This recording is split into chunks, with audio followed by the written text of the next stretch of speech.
नमस्कार तपाईहरुलाई स्वागत छ नेपाल अनलाइन स्कुलको युट्युब च्यानलमा र आज हामी क्लास 10 को सोशल स्टडीज को युनाइटेड नेसन को चौथो लेक्चरमा छौं। यो भन्दा अगाडि हामीले युनाइटेड नेसन को लेक्चर 1 मा युनाइटेड नेसन को हिस्ट्री का बारेमा, युनाइटेड नेसन को मेम्बरशिप का बारेमा कुराकानी गरेका थियौं।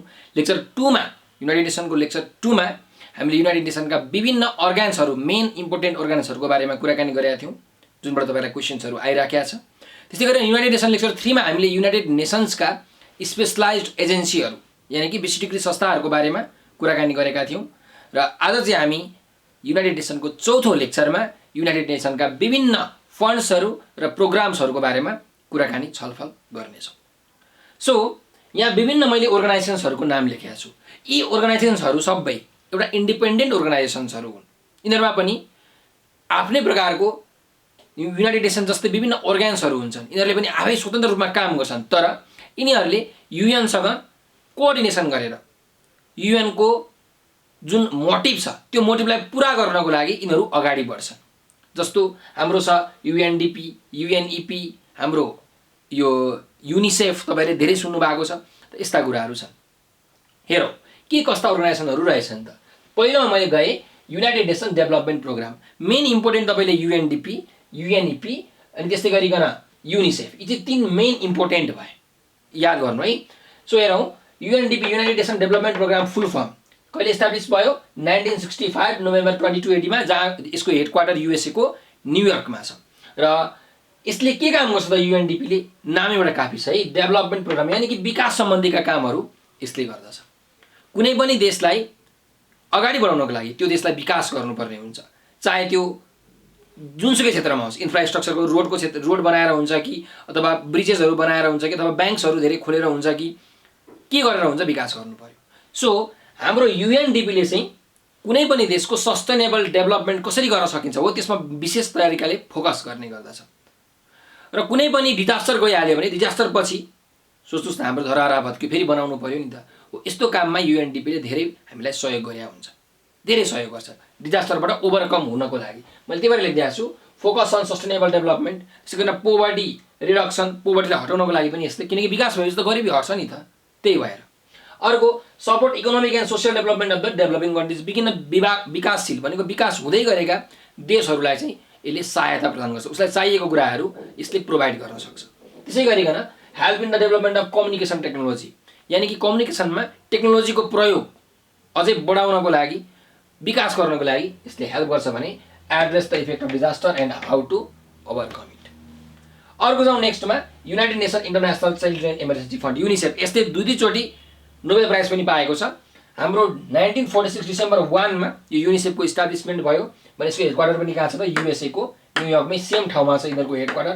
अब यो नामैबाट काफी छ चिल्ड्रेन इमर्जेन्सी फन्ड, यानी कि विश्वमा जो बालबालिकाहरू हुन्छ नि, बालबालिकाहरू कोही खाना पाएका हुँदैनन्, कोहीले शिक्षाको अवसर पाएका हुँदैनन्, हो यस्तो कुरालाई ध्यानमा राखेर युनिसेफले विभिन्न प्रोग्रामहरू लन्च गर्ने गर्दछ, अवेरनेस क्याम्पेनहरू लन्च गर्ने गर्दछ। खोप बालबालिकाहरूलाई चाहिँ खोप भ्याक्सिनेसन कार्यक्रममा यसले हेल्प गर्ने गर्दछ। यसले विशेषतया बालबालिकाहरूको राइट्सहरूको कुराहरू, बालबालिकाको विकासको कुराहरू, बालबालिकाको सेक्युरिटीका कुराहरू यसले उठाउँछ, त्यस्तो खालको मुद्दाहरू उठाउँछ र त्यही क्षेत्रमा यसले काम पनि गर्ने गर्दछ। भने बालबालिकाहरूलाई स्वास्थ्यका चाहिँ यो हेल्थसँग रिलेटेड फेसिलिटिजहरू, एजुकेसनसँग रिलेटेड कुराहरू यसले त्यसमा लगानी गर्ने गर्दछ। त्यसमा विश्वका विभिन्न देशलाई सहयोग गर्ने काम गर्दछ। जस्तै मैले लेखेको छु, हेर्नुस्, work for security and development of children, provide health and educational facilities to children, protect child rights. Clear? तपाईलाई यो फङ्सन्सहरू जेनरली सोधिराखे हुन्छ है, एकदम ध्यान दिनु। अर्को जाउँ युनाइटेड नेसन इन्भाइरोमेन्ट प्रोग्राम, यानी कि युएनईपी भन्छौँ।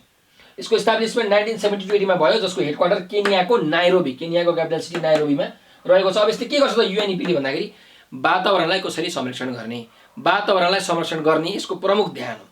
इन्भाइरोमेन्टलाई डिग्रेडेसन हुन नदिने, किनकि जबसम्म वातावरण राम्रो हुँदैन हामी मान्छे कसरी बाँच्न सक्छौँ। त्यसकारणले गर्दाखेरि यसको विशेष फोकस इन्भाइरोमेन्टमा हुन्छ। इन्भाइरोमेन्टमा हाम्रो के छन्, विभिन्न जीवहरू छन्, लिभिङ बिङ्सहरू छन्, जैविक विविधता भन्छौँ, बायोडाइभर्सिटी हो। यो बायोडाइभर्सिटीलाई चाहिँ यसले प्रोटेक्ट गर्ने काम गर्दछ। विभिन्न इन्डेन्जर्ड एनिमल्सहरू हुन्छन्, त्यो इन्डेन्जर्ड एनिमल्सहरूलाई पनि यसले प्रोटेक्ट गर्ने काम गर्दछ। यो जीवलाई चाहिँ तपाईले मार्न पाउनुहुन्न भनेर यसरी उसले लिस्ट पनि निकाल्दिन्छ। हाम्रो युएनइपीले।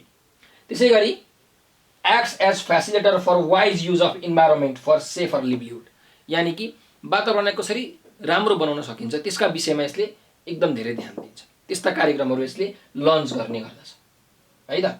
ल अर्को जाउँ नेक्स्टमा, world food programme. World food programme, अब यिनीहरूको चाहिँ तपाईँहरूलाई काम सोधिरहेको हुन्छ, यो फङ्सन जेनरली 1 मार्क्स 2 मार्क्समा सोधिरहेको हुन्छ। कहिलेकाहीँ तपाईँलाई के भनिदिन्छ भने यो 4वटा दिन्छ, 4वटाको फङ्सन लेख भनेर भनिदिन्छ। तपाईँले फङ्सनहरू थाहा हुनु पर्यो काम।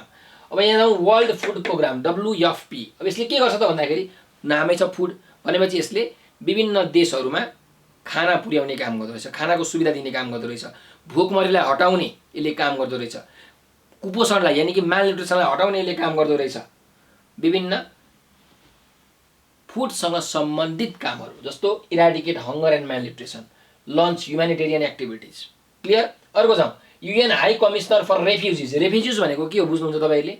रेफ्युजिज भनेको चाहिँ जस्तो हामी भन्छौँ नि भुटानी शरणार्थी भनेर, नेपालका पहिले सबै गएका थिए अरे क्या भुटान, तर भुटानका जनसङ्ख्या धेरै भयो र ती नेपालीहरूलाई भुटानबाट खेदाइयो।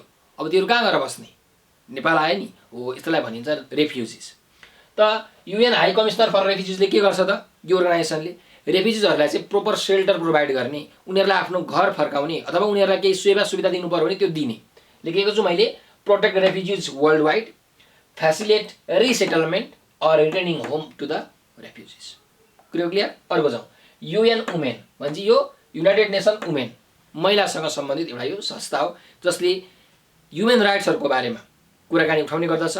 विभिन्न देशहरूमा जहाँ वुमेनमाथि महिलामाथि अत्याचार अन्यायहरू भइरहेको हुन्छ त्यसको विरुद्ध लड्ने आवाज उठाउने काम यसले गर्दछ।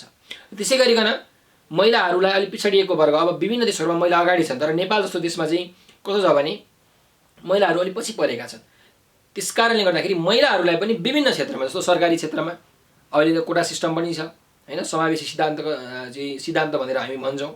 सो महिलाहरूलाई शिक्षाको क्षेत्रमा विकास गर्ने, महिलाको स्वास्थ्यको क्षेत्रमा महिलाको पनि विकास गर्ने, हाम्रो विभिन्न उच्च जुन पदहरू हुन्छन् त्यसमा महिलालाई पुर्याउने हो, यस्तो कामहरू यसले गर्दछ। अब पदमा पुर्याउने भन्दा पनि जेनरली वुमेनका राइटहरूको बारेमा कुराकानी गर्ने, जेन्डर इक्वालिटीलाई विस्तार गर्ने यसले काम गर्दछ र महिलाहरूलाई काम ह्युमन इम्पावरमेन्ट गर्ने यसले काम गर्दछ UN वुमेन। ठिक छ।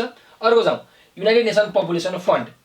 अब यो के छ? पपुलेसन फन्ड यानि कि जनसङ्ख्या कोष भन्छौँ है, संयुक्त राष्ट्रसङ्घीय जनसङ्ख्या कोष, यानि जति पनि पपुलेसनहरू छन्, जति पनि जनसङ्ख्याहरू यो विश्वमा बस्ने गर्दछन् हो, ती जनसङ्ख्याहरूलाई, ती मान्छेहरूलाई, ती व्यक्तिहरूलाई चाहिँ कसरी राम्रो तरिकाले अगाडि बढाउन सकिन्छ, ती मान्छेहरूको कसरी विकास हुन्छ त्यो कुरा। जस्तो हामीहरू पहिले ढुङ्गे युगमा थियौँ, आगो यसरी टिकटिकबारे बाल्थ्यौँ, अहिले लाइटरले बाल्छौँ हो। यो के हो? यसलाई भनिन्छ सिभिलाइजेसन, यसलाई भनिन्छ सभ्यता हो। त मान्छेको सभ्यतामा यसले के गर्छ त? परिवर्तन लिएर आउँछ।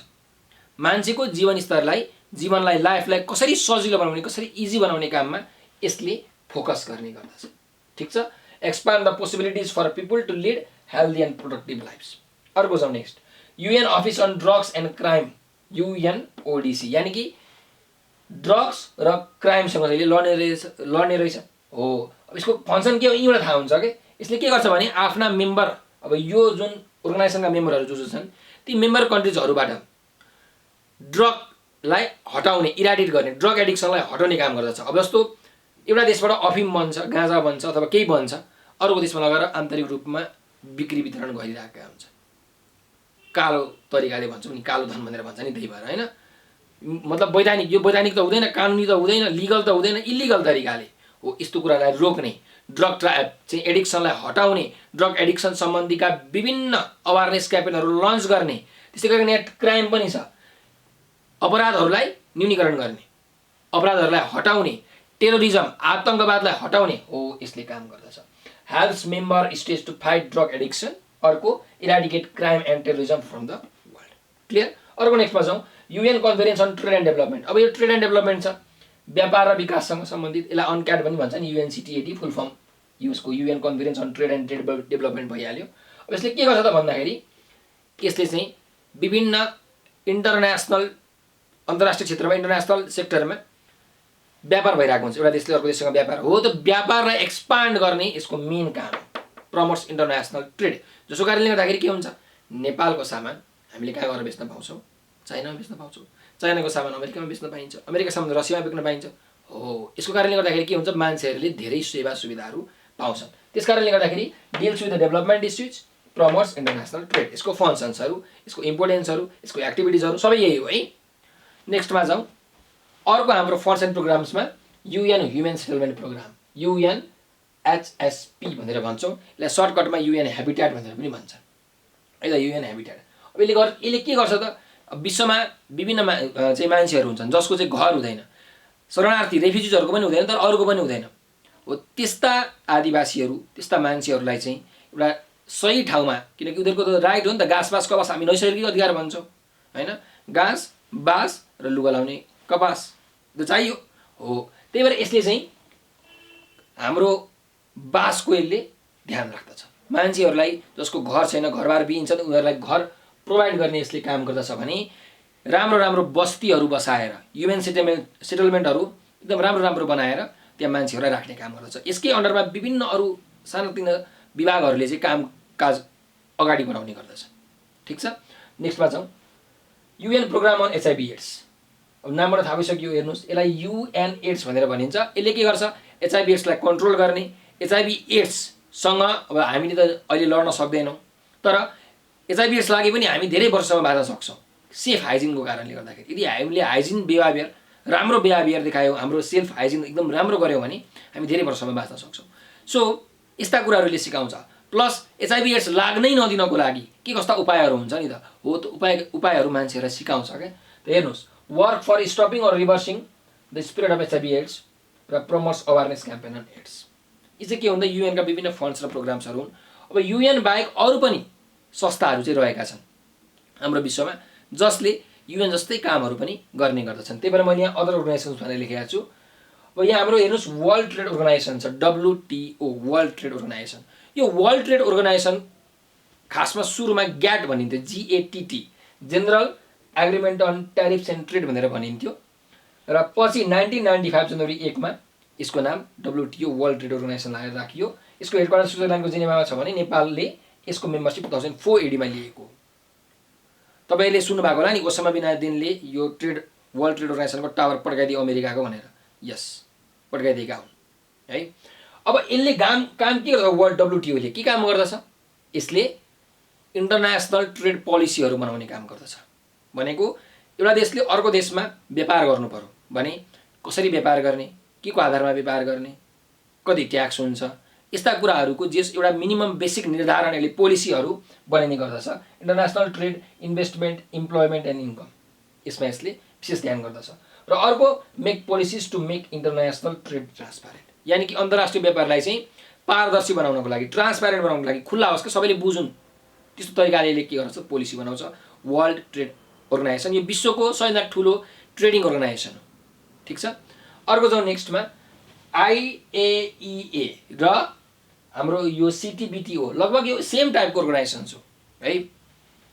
इन्टरनेसनल एटोमिक इनर्जी एजेन्सी, यसले के काम गर्दछ भन्दाखेरि prevents the use of atomic weapons in the military power, यानि कि विभिन्न देशहरूले के गरिरहेको हुन्छ भने एटोमिक इनर्जी, एटोमिक सोर्सेसहरूलाई युज गरिरहेको हुन्छ। अब एटम बमै पड्काउनुपर्छ भन्ने छैन, तर न्युक्लियर टेस्टहरू गरिरहेका हुन्छन् क्या विभिन्न देशहरूले। जस्तो अब हाम्रोमा पो हामीले हाइड्रो पावर चलाउँछौँ, नर्वेमा हाइड्रो पावर कहाँ छ त, छैन। त्यहाँ यस्ता एटोमिक इनर्जी, फ्रान्समा एटोमिक इनर्जीलाई चाहिँ एटोमिक ब्लास्ट गरेर कन्ट्रोल म्यानरमा के एटोमिक ब्लास्ट गरेर त्यहाँबाट इनर्जी जुन निक्लिन्छ त्यो चाहिँ इनर्जी डिस्ट्रिब्युट गर्ने गर्दछन्। हो, यसलाई एकदम सेफ बनाउने काम गर्दछ। Provides technical help in the peaceful use of atomic energy, यानि यस्तो ठाउँमा जुन एटोमिक इनर्जी प्रयोग हुन्छ नि, एटोमिक इनर्जीलाई प्रयोग गर्दाखेरि एकदम सेफ तरिकाले प्रयोग गर्ने वातावरण यसले मिलाइदिन्छ, टेक्निकल एसिस्टेन्स दिन्छ। IAEA जुन चाहिँ 1957 जुलाई 29 मा अस्ट्रियाको भियनामा बन्यो। र यसले अर्को काम के गर्दो रहेछ त भन्दाखेरि एटोमिक वेपन्सहरूलाई मिलिटरी युजमा प्रयोग नगर्ने, मिलिटरी पर्पजको लागि प्रयोग नगर्ने, पावर देखाउनको लागि प्रयोग नगर्ने एटोमिक वेपन्सहरूलाई, त्यसले यसले प्रिभेन्ट गर्ने गर्दो रहेछ, त्यसलाई रोक भनेर भन्दो रहेछ IAEA ले। र CTPTO पनि लगभग यस्तै हो, commission for comprehensive nuclear test and treaty organisation. नेपालले पनि साइन गरिसकेको छ यसमा, नेपालले त न्युक्लियर वेपन छैन, साइन त गरिहाल्छ नि हैन। सो CTPTO यसको काम के हो, विश्वमा विभिन्न देशहरूले न्युक्लियर टेस्ट गरिरहेका हुन्छन् के। मानिलिउँ तपाईँले एउटा बन्दुक बनाउनु भयो भने त्यो बन्दुक चल्छ चल्दैन तपाईँले ढिच्क्याङ भनेर त हेर्नुहुन्छ नि हो। त्यस्तै विभिन्न देशहरूले चाहिँ न्युक्लियर वेपनहरू कुङ्कार न्युक्लियर वेपनहरू बनाइरहेका हुन्छन्। अब त्यो न्युक्लियर वेपनले काम गर्छ गर्दैन उनीहरूले चेक गर्नु परेको परेन। चेक गर्नको लागि टेस्ट गर्छन्, टेस्ट गर्नको लागि उनीहरूले पड्काउँछन्। उनीहरूले न्युक्लियर बम पड्काउँदाखेरि वातावरणमा क्षति हुन्छ। कोही कोहीले माथि आकाशमा थाहा पाउँछन्, सेटेलाइटले थाहा पाउँछ भनेर जमिन मुनि नै गर्छन्। जमिन मुनिको जुन इन्भाइरोमेन्ट हुन्छ, जुन डाइभर्सिटी हुन्छ, जुन जीवहरू हुन्छन्, जुन जमिनको एउटा स्ट्रक्चर हुन्छ, जमिनका ल्यान्डका न्युट्रियन्ट्सहरू हुन्छन्, पोषक तत्त्वहरू हुन्छन्, त्योहरूमा त असर पर्यो नि त। इन्भाइरोमेन्ट डिग्रेड हो कि भएन हो। त्यही भएर विश्वमा यो न्युक्लियर टेस्टलाई चाहिँ अब हुँदैन, गर्नु नै हुँदैन, यो ब्यानै गर्ने न्युक्लियर टेस्ट भन्ने अर्गनाइजेसन हो CTEVT। Discourage the use of atomic weapons. Atomic वेपन्सको युज नगर्ने बनाउने हो कि। Prevents the test of atomic weapons, यानि कि एटोमिक वेपन्सहरूलाई टेस्टै गर्न नदिने हाम्रो यसले। अब यसले एटोमिक वेपन टेस्ट गर्यो भने के हुन्छ अर्को हेर्नुहोस् है, घाटा हुन्छ। एटोमिक वेपन टेस्ट गर्छ भन्ने बेलामा त मैले मेरो देशको रक्षा गर्नको लागि मैले बनाएको म त्यो टेस्ट गर्छु भनेर भन्छन्। तर एटोमिक वेपन टेस्ट गरेर सक्सेसफुल भयो, त्यो एटम बम चाहिँ खतरै रहेछ भनेर भन्यो भने पछि उसले त्यो रिस उठेर कुन चाहिँ अर्कोलाई ठोकिदियो भने गर्ने कि हो। त्यही भएर यो अर्गनाइजेसन बन्यो। ठिक छ। यस्ता विभिन्न अर्गनाइजेसन्सहरू छन्। अब यहाँ मैले केही लेखेका छु जुन तपाईँहरूको एक्जामको लागि अलिकति महत्त्वपूर्ण हुनसक्छ। अरू पनि धेरै अर्गनाइजेसन्सहरू छन्, त्यसको बारेमा तपाईँले किताबहरूबाट पढ्नुभयो भने एकदम राम्रो। तर त्यति पढ्नु भएन भने पनि यति चाहिँ तपाईँले नछोड्नु होला। विशेष गरिकन फङ्सन्सहरूको त कुराहरू तपाईँहरूलाई जेनरली 2 मार्क्समा अथवा 4 मार्क्समा पनि कहिलेकाहीँ सोधिरहेको हुन्छ। अब यो पछि लेक्चर 5 मा हामी UN र नेपालको रिलेसनको बारेमा पनि कुराकानी गर्नेछौँ। सो आजको लागि यति नै। भिडियोलाई कस्तो लाग्यो तपाईँले कमेन्टमा प्रतिक्रिया दिन पनि नबिर्सनु होला। हस्त, धन्यवाद।